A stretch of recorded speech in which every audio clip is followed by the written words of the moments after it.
Fuoco nella zona industriale di Agrigento, a nord della città. Le fiamme di evidente origine dolosa hanno imperversato in contrada San Benedetto a danno dell'emittente televisiva Teleacras. Infatti un incendio è stato appiccato dentro un capannone utilizzato come deposito delle scenografie di Teleacras. Il rogo, che ha bruciato 2 automobili, è stato scatenato a pochi metri dal traliccio di trasmissione in onda dell'emittente televisiva agrigentina, i cui studi sono confinanti allo stesso capannone. Sul posto sono intervenuti i vigili del fuoco e i carabinieri della tenenza di Favara, competenti per territorio. I primi rilievi confermano la matrice dolosa del fuoco.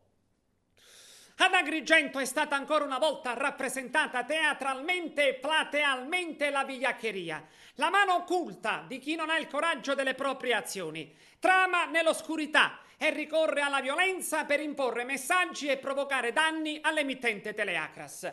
La risposta è una oggi e sarà sempre la stessa. Teleacras, anche se fosse bruciata interamente, anche, sottolineiamo provocatoriamente, nell'integrità fisica delle persone che lavorano al suo interno, manterrà sempre elevato il suo traliccio di spicco nell'informazione e nell'intrattenimento cittadino, provinciale e regionale.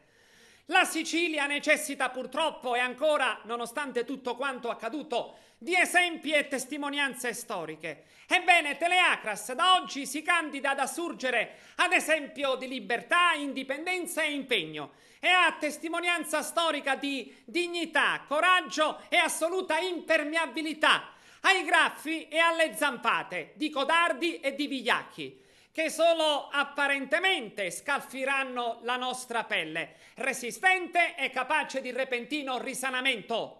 La nostra pelle che non venderemo mai, contendendocela anche a caro prezzo, qualunque esso sia.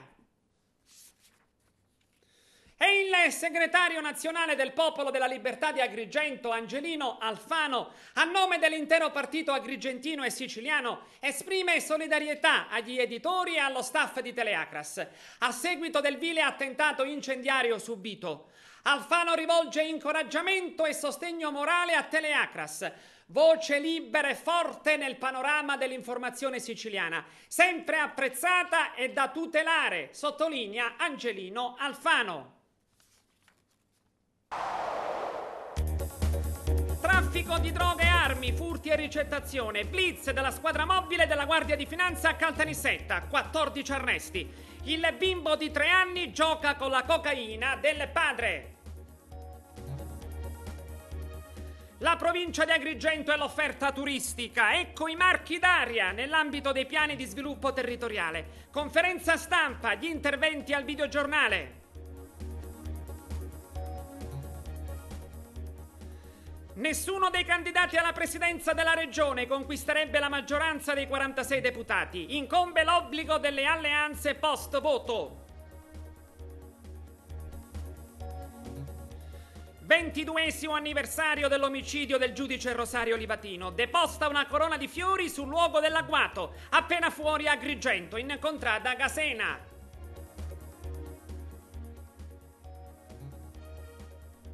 Malato e sofferente al 41 bis in un locale blindato al Petrusa di Agrigento. La moglie di Fabrizio Messina. La direzione sanitaria si assumerà ogni responsabilità. Traffico di droga e armi, furti e ricettazione. Blitz della squadra mobile della Guardia di Finanza a Caltanissetta. 14 arresti. Monopolizzato il mercato in città.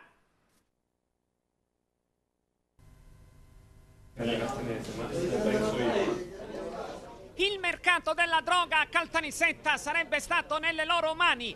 Dal mattino di oggi 4 sono in carcere e 10 sono detenuti ai domiciliari.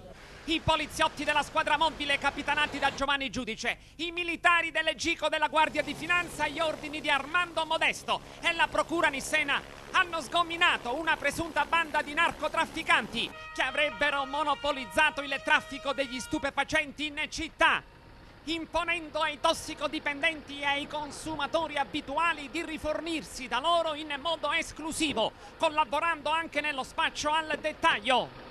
I fratelli Ferrara, Vincenzo, 44 anni, inteso Mangi Bu, è presunto affiliato a Cosa Nostra. Fabio, 39 anni, e Ivan, 37 anni, sarebbero stati impegnati nella cabina di pilotaggio delle attività di commercio di hashish e cocaina. E Caltanissetta sarebbe stata divisa in zone affidate a gruppi di pusher, il tutto sotto il rigido controllo dei fratelli Ferrara. Secondo alcuni pentiti che hanno collaborato alle indagini, come Daniele Condorelli ed Elia Di Gati, arrestato l'11 giugno del 2010 nell'ambito dell'operazione Cobra, nella disponibilità dell'associazione e tra la merce commerciata vi sarebbero state anche armi da sparo clandestine. L'inchiesta cosiddetta Giro di Vite ha svelato che gli indagati avrebbero spiato i movimenti delle forze dell'ordine per comportarsi di conseguenza e avrebbero affidato a persone esterne alla organizzazione il compito di recuperare i soldi dei clienti. Poi il gruppo già capeggiato dal pentito Elia Di Gati avrebbe compiuto furti e scippi e l'oro ricavato sarebbe stato ricettato per 8 euro al grammo. I 14, oltre i 3 fratelli Vincenzo, Fabio e Ivan Ferrara, sono Carlo Salvatore Sanfilippo, 33 anni, e Davide Oliva, 40 anni, che avrebbero acquistato le partite di droga da spacciare, tra 100 grammi di cocaina e numerosi chili di hashish alla volta. Poi Fabio Celestri, 42 anni, Elia Giardina, 33 anni, Gianluca Bellomo, 30 anni, Marco Bellomo, 42 anni, inteso Squalo, Guido Rizza, 26 anni, Danilo Villa, 30 anni, Giovanni Di Girolamo, 43 anni, inteso Castrense, Davide Palermo, 39 anni, e la sua convivente Luana Scarlata, 26 anni. Ed ecco un particolare agghiacciante. A casa della coppia Davide Palermo e Luana Scarlata, così come rivelato dalle intercettazioni ambientali, alcuni clienti si sono accorti del figlio dei due, un bambino di 3 anni, intento a giocare con alcune dosi di cocaina preparate dal padre, simulando di pesarle con il bilancino di precisione. I clienti gli hanno chiesto: ma cosa fai? E il bimbo ha risposto candidamente: sto facendo il lavoro di papà.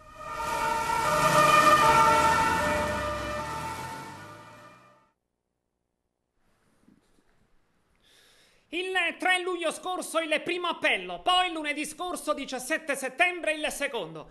Adesso Daniela Prestia, moglie dell'empedoclino Fabrizio Messina, 36 anni, interviene ancora una volta nel merito del provvedimento di imposizione del 41 bis a carico di Messina. Arrestato, come si ricorderà, lo scorso 26 giugno nell'ambito dell'inchiesta antimafia Nuova Cupola. Daniela Prestia ricorda le critiche condizioni di salute in cui versa il congiunto, già con protesi aortica, valvola cardiaca ed una incombente infezione polmonare, che aggrava la sofferenza cardiaca di Fabrizio Messina. I certificati medici riscontrati dall'Ismet di Palermo sono stati prodotti e sono tutti firmati da medici che hanno riconosciuto l'incompatibilità di Fabrizio Messina con la detenzione in carcere. Daniela Prestia afferma: il carcere Petrusa di Agrigento non è un penitenziario attrezzato per ospitare detenuti al 41 bis. Fabrizio Messina avrebbe dovuto essere trasferito in altro carcere, come disposto dal GIP. Ciò non è avvenuto e la direzione sanitaria del carcere Petrusa si è assunta la responsabilità della permanenza a Petrusa dello stesso Messina, costringendolo alla detenzione in isolamento in un locale blindato, tanto che è da sabato 15 settembre che non ho più alcun contatto con mio marito, il quale peraltro non si nutre come dovrebbe e non è soggetto ai prelievi medici che gli sono stati prescritti settimanalmente. Dunque, se le condizioni cliniche di Fabrizio Messina dovessero peggiorare ancora di più, degenerando in un evento mortale da non ritenersi affatto improbabile, saranno ritenuti responsabili penalmente e umanamente i dirigenti sanitari del carcere Petrusa, che trattengono in un locale blindato Fabrizio Messina, anziché trasferirlo in una struttura adeguata che, in riferimento alle sue condizioni, non può che essere una struttura dotata di un'adeguata ed efficiente assistenza medica e sanitaria. Le prossime regionali, la legislatura conclusa e la prossima, impegni e priorità. Ecco gli argomenti che il deputato regionale del Partito Democratico Giovanni Panepinto, sindaco di Bivona e ricandidato all'Assemblea, affronta nel corso di una nuova puntata di Tema, in onda su Teleacras, oggi venerdì 21 settembre alle ore 15, domani sabato 22 alle ore 21 e domenica 23 alle ore 23. Ed ancora oggi, venerdì 21 settembre, su Teleacras alle ore 23 è ospite di Tema il deputato regionale di Grande Sud e ricandidato all'Assemblea Michele Cimino. Le regionali e il voto del 28 ottobre. Domani, sabato 22 settembre, ad Agrigento, a Porta di Ponte, alle ore 18:30, interverrà il candidato presidente della regione Claudio Fava, sostenuto da Sinistra, Ecologia e Libertà, Italia dei Valori, Federazione della Sinistra, Rifondazione Comunista, Verdi e vari movimenti e associazioni. Così come annuncia il segretario provinciale di Agrigento di Sinistra, Ecologia e Libertà, Calogero Miccichè, la presenza di Claudio Fava ad Agrigento sarà occasione preziosa per apprenderne intenzioni programmatiche e priorità in agenda.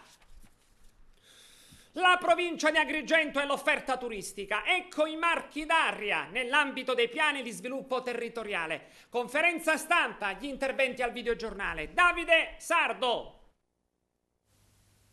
Una sala estremamente gremita. Per incrementare l'offerta turistica nel territorio, la provincia regionale di Agrigento prova a scommettere sui cosiddetti marchi d'area nell'ambito dei piani di sviluppo territoriale.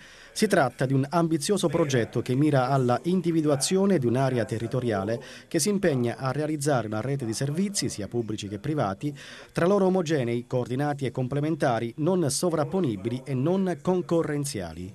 La progettazione e realizzazione di marchi d'area permette di dare supporto ai soggetti locali presenti in un territorio, sia essi pubblici o privati, di valorizzare e promuovere quegli aspetti che costituiscono le tipicità e i tesori di una località. La creazione di un marchio d'area in provincia di Agrigento è stata affrontata nel corso di un incontro presso la Sala Pellegrino della provincia regionale, in presenza, tra gli altri, degli assessori al turismo dei vari comuni e dei rappresentanti delle Proloco attive sul territorio. Inoltre vi hanno partecipato i componenti dei 4 distretti turistici della provincia, le associazioni di categoria, le guide turistiche, la Camera di Commercio, rappresentanti del polo universitario, del parco archeologico e degli ordini professionali. L'assessore provinciale al turismo Angelo Biondi ha sottolineato come il progetto di realizzazione dei marchi d'aria mira a far conoscere i pregi di un'offerta turistica di altissima qualità in grado di attirare nella nostra provincia gli operatori e i fruitori del turismo sostenibile. Il marchio d'aria è una grande opportunità per i territori, è un modo di caratterizzare l'offerta turistica, un'offerta di alta qualità. La provincia di Agrigento ha presentato un progetto che ha avuto questo finanziamento, grossissimo finanziamento dalla Comunità Europea, e adesso oggi presenteremo, e sarà un momento anche di concertazione con le categorie di riferimento e anche con tutti i comuni della nostra provincia, perché questo vuole fare la provincia, cioè quello di coinvolgere tutti e dal basso costruire il miglior prodotto, la migliore offerta turistica per fare in modo che il nostro territorio possa essere visto nei mercati nazionali e internazionali, a cui presenteremo poi questa offerta, come un territorio di altissima qualità dove fare turismo tutto l'anno destagionalizzato è possibile, ed è possibile farlo in qualità.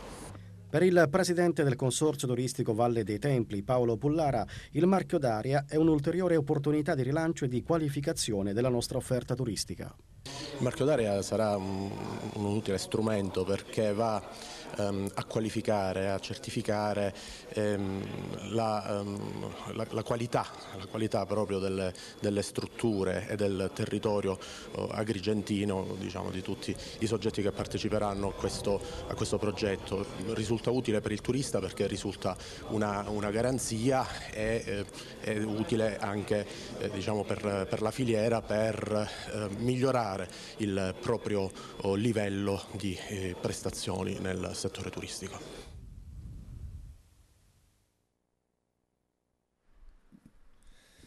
E i poliziotti della squadra mobile di Agrigento, agli ordini di Corrado Empoli, hanno arrestato Aidi Aitam, 26 anni, originario della Tunisia e residente ad Agrigento, sorpreso a spacciare droga tra Piazzale Moro e via Pirandello, inseguito a piedi e acciuffato. Sequestrati 4 involucri contenenti hashish per complessivi 24 grammi.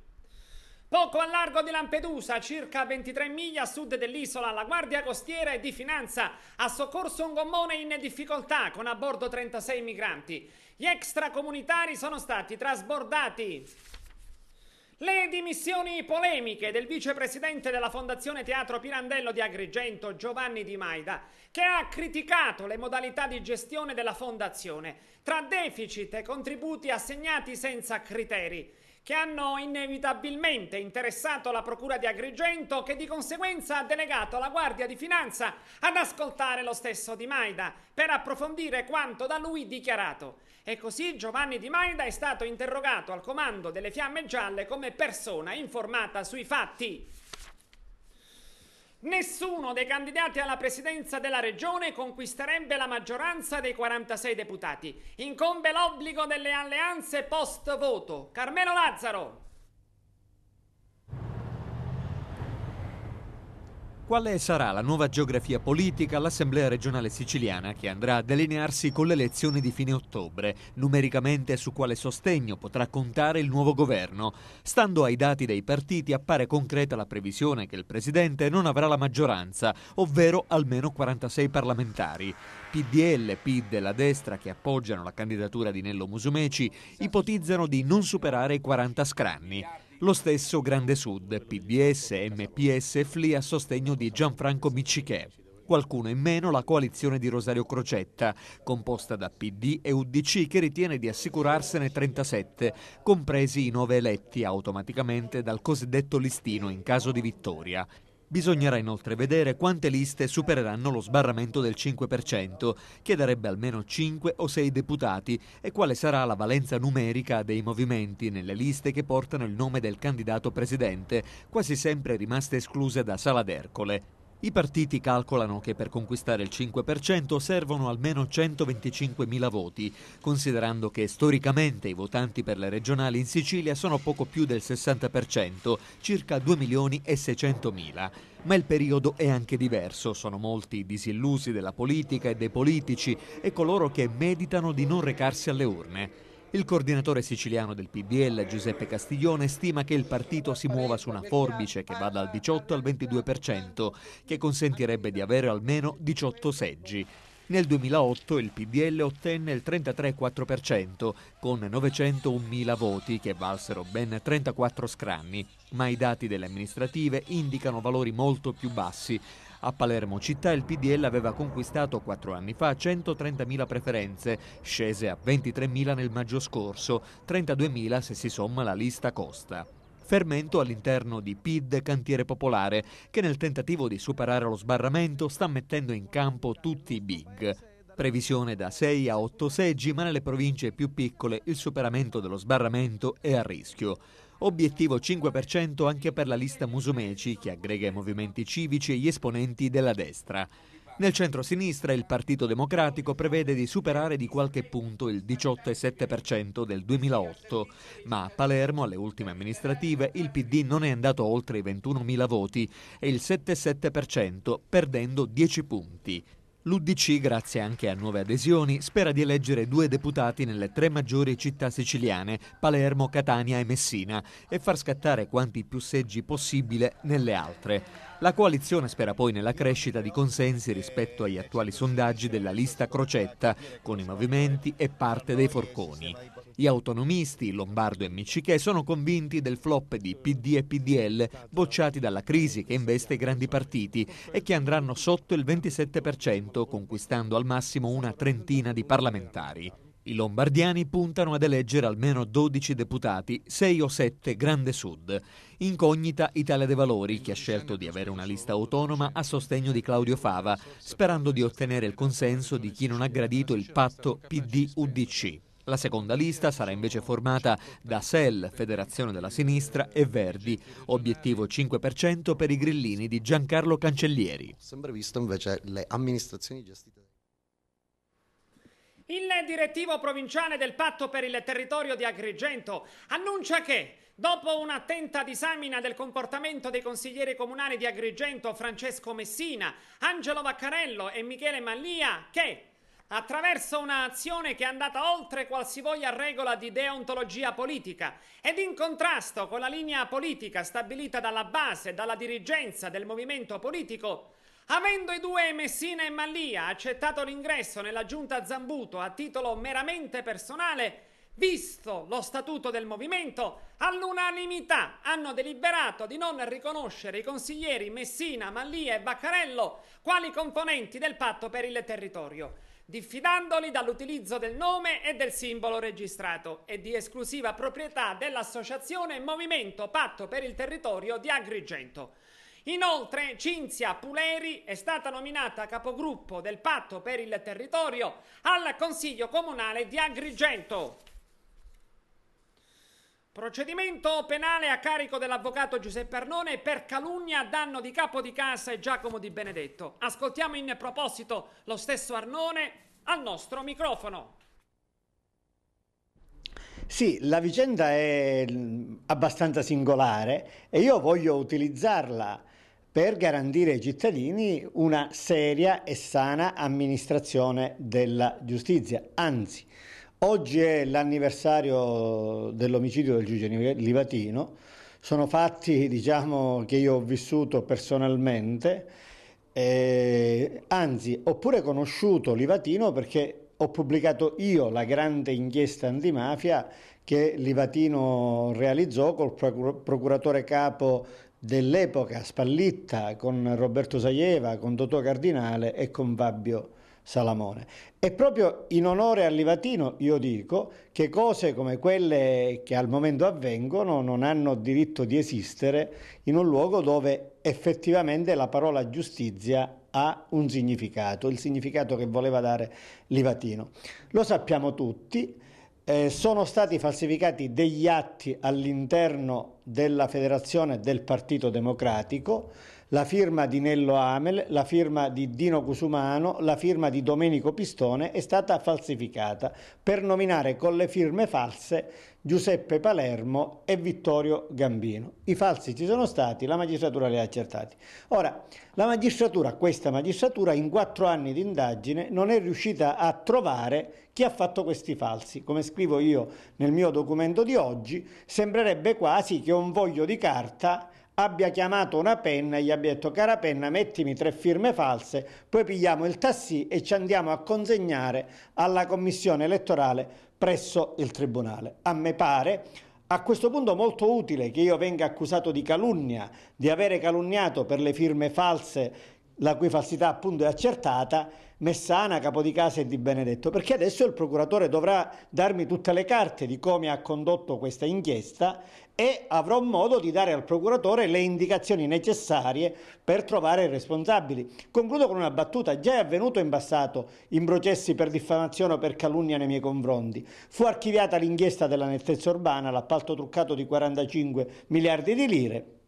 Fui mandato a processo io per diffamazione, mi diedero le carte, gli spiegai come si faceva l'indagine e a quel punto si andò alla condanna del sindaco Calogero Sodano. Lo stesso è avvenuto con l'appalto truccato di Favara Ovest, io la denunzio, si archivia, mi mandano a processo per diffamazione, mi danno le carte e ancora una volta si hanno gli arresti dei veri responsabili. Io sono molto soddisfatto perché avendo io le carte, ora il procuratore dovrà darmele, gli spiegherò come si va a trovare chi è che ha falsificato le firme. Le firme, procuratore, non si falsificano mai da sole, ci vuole qualcuno che le falsifica. I carabinieri della stazione di Porto Empedocle, in collaborazione con i colleghi del nucleo dell'Ispettorato del Lavoro, hanno compiuto dei controlli nel settore lavoro. In contrada Durrueli 7 operai sono stati sorpresi a lavorare in nero e sopra ponteggi privi di misure di sicurezza. Sono stati dunque denunciati alla Procura di Agrigento 3 imprenditori, uno di Mussomeli, MG, 47 anni, uno di Sommatino, PF, 48 anni e un altro di Realmonte, AG, 57 anni.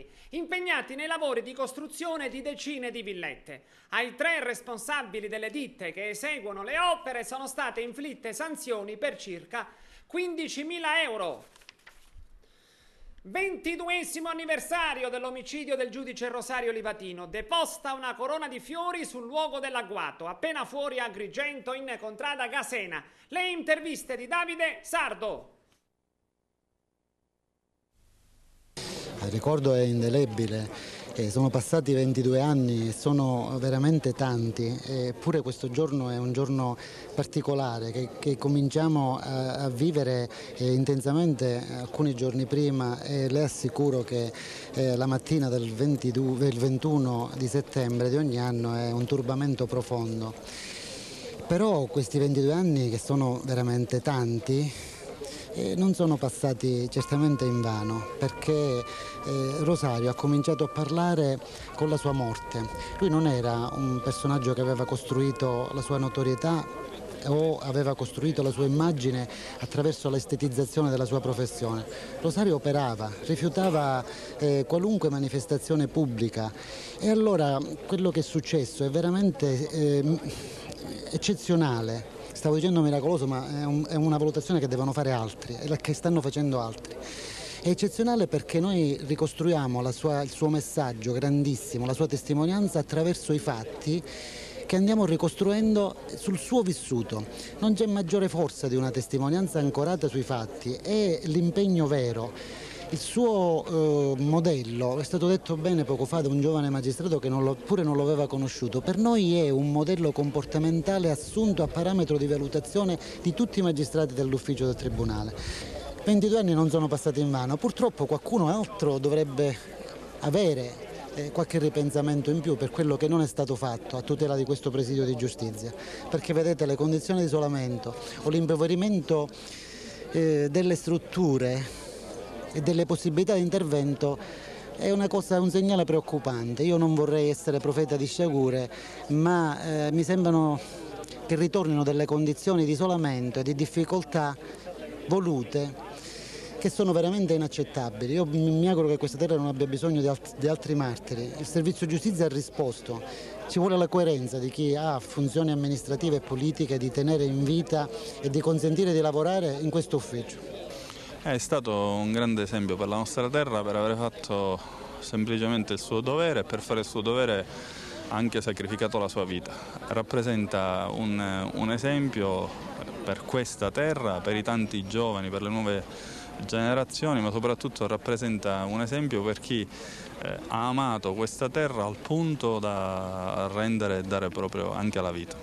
22 anni fa la mafia uccideva Rosario Livatino, il ricordo è vivo anche nella sua mente, nel suo cuore. Sì, questa morte, come tante altre morti, lasciano il segno, no? Però ci stiamo rendendo conto come queste morti stanno avendo il sopravvento nel cammino della speranza, non sono cadute nel dimenticatoio, ma addirittura diventano stimolo per poter, non dico sognare, perché ormai si sta camminando su una strada che senz'altro porterà a una maggiore giustizia, una maggiore legalità. Questa mattina vi sono tantissimi giovani a commemorare, a ricordare Rosario Livatino. Cosa vuol dire secondo lei? No, questa è stata un'iniziativa che, se presa insieme, siamo diverse istituzioni, università, diocesi, e il prefetto in questo è stato capocordata, proprio per una scuola per educare i giovani e per far desiderare ai giovani la legalità. È una settimana che hanno passato insieme, oggi chiudono, e il fatto che tanti abbiano risposto è uno di quei segnali che fa sperare che qualcosa non può cambiare, sta cambiando. Anche voi questa mattina avete ricordato, commemorato Rosario Livatino? Sì, la nostra cooperativa, che è la cooperativa lavoro non solo, che gestisce terreni confiscati a Canicattì ormai dal 2004, così ogni anno siamo presenti il 21 settembre qui, perché siamo convinti che è fondamentale e importante ricordare chi ha sacrificato la sua vita poi per il cambiamento di questo territorio, perché attraverso il ricordo e la memoria si può costruire un futuro migliore e diverso, e noi proviamo a dare il nostro piccolo contributo con questa attività sui beni confiscati. A settembre, tra l'altro, la nostra cooperativa ha questo pezzetto di progetto in più, che è il progetto Liberarci dalle spine, che prevede il coinvolgimento di giovani che vengono da tutta Italia a darci una mano nella vendemmia o nelle attività pratiche, quindi a sporcarsi le mani e a comunicare che si può fare. E in ordine di apparizione abbiamo seguito il presidente del Tribunale di Agrigento Luigi D'Angelo, poi il sindaco di Agrigento Marco Zambuto, poi l'arcivescovo di Agrigento Francesco Montenegro ed un esponente di un'associazione che opera a Canicattì a tutela del ricordo, per tramandare il ricordo di Livatino nel tempo. E oggi, 21 settembre, ricorre non solo il 22esimo anniversario dell'omicidio livatino, ma anche il 26esimo della prima strage di Porto Empedocle, in via Roma, il 21 settembre del 1986. 6 morti e 2 vittime innocenti, Filippo Gebbia e Antonio Monreale, come sottolinea la CGIL, che ha intitolato la propria sede di Porto Empedocle a Filippo Gebbia, come emblema di tutte le vittime innocenti cadute per mano mafiosa. La CGIL afferma occorre intensificare, accanto alla giusta azione repressiva delle forze dell'ordine e della magistratura, che devono essere messe nelle condizioni ottimali per operare, anche l'offensiva culturale che deve spazzare via ogni alibi e giustificazione alla subcultura mafiosa. Dobbiamo farlo nella scuola e nella società. Domani sera, sabato 22 settembre, ad Agrigento, al Caos, presso la casa natale di Pirandello, alle ore 18, è in programma la cerimonia conclusiva del Pirandello Stable Festival di Mario Gaziano. Si svolgerà la premiazione della 4ª edizione del concorso poetico Una poesia per Pirandello. Sono varie le categorie oggetto del concorso poetico, a cui hanno partecipato numerosi poeti del territorio regionale e anche nazionale. Per la sezione Pirandello Artis Premium, tra i premiati vi sono Ilaria Bordenca, Giovanni Moscato e Berta Ceglie. Oggi è venerdì ed è la volta del libro della settimana. Ascoltiamo Amedeo Bruccoleri, titolare della libreria Capalunga di Agrigento. Il libro della settimana è un piccolo libro ma delizioso di Mattia Torre dal titolo In mezzo al mare, Dalai Edizione, sottotitolo 5 atti comici. Mattia Torre è uno degli autori della serie di Boris, di grande successo appunto in televisione e al cinema, che ci delizia con questo piccolo ma prezioso libricino di 5 atti, così, di 5 monologhi teatrali che sono stati assemblati dall'editore come dei piccoli racconti. Devo dire che la capacità narrativa di Mattia Torre mi ha sorpreso molto, mi ha stupito molto, perché seppur nella differenza fra i 5 atti, che sono diciamo degli atti o comunque dei monologhi in cui i personaggi sono molto diversi l'uno dall'altro, Mattia Torre riesce con una capacità linguistica, con un'ironia, con una leggerezza, sempre diciamo di alto livello, a narrare anche l'Italia contemporanea, nei suoi vizi, nelle sue peggiori abitudini, e cerca anche di sdrammatizzare su una serie di luoghi comuni che fanno dell'italiano tipico medio una sorta di stereotipo all'estero abbastanza divertente e spesso anche troppo parodistico.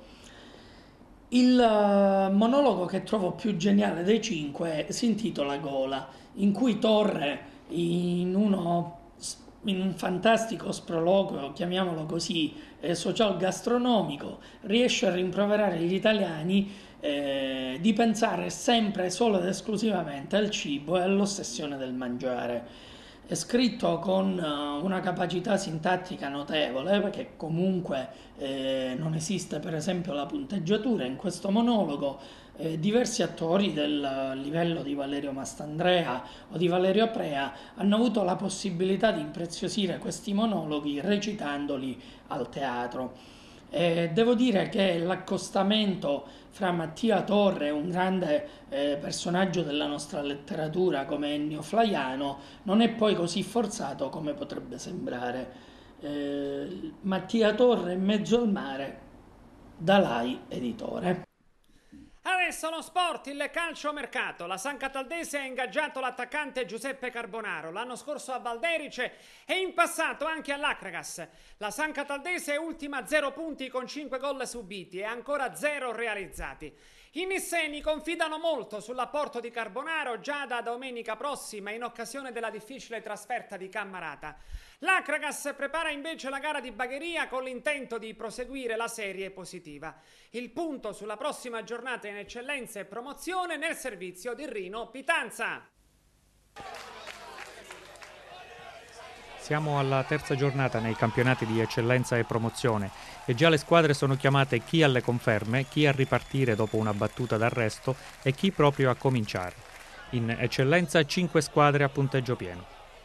La lanciatissima Acragas, che vuole distanziare le concorrenti, e domenica andrà a Bagheria dell'ex Mimmo Bellomo. Il Raffadali e l'Alcamo, che domenica daranno vita al big match della giornata in terra agrigentina.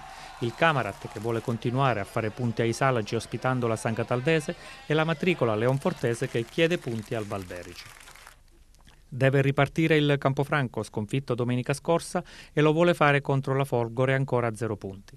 Il Monreale, che con 2 pareggi cercherà la prima vittoria nel derbissimo contro la Parmonval.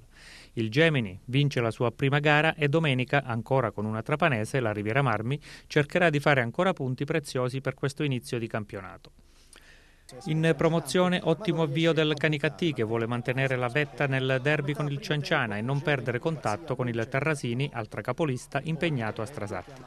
La Profavara, dopo il mezzo passo falso casalingo all'esordio ed aver espugnato Salemi, vuole posizionarsi nelle primissime posizioni ricevendo la Matricola Mussomeli, che non vuole però lasciare altri punti preziosi in questo inizio di campionato.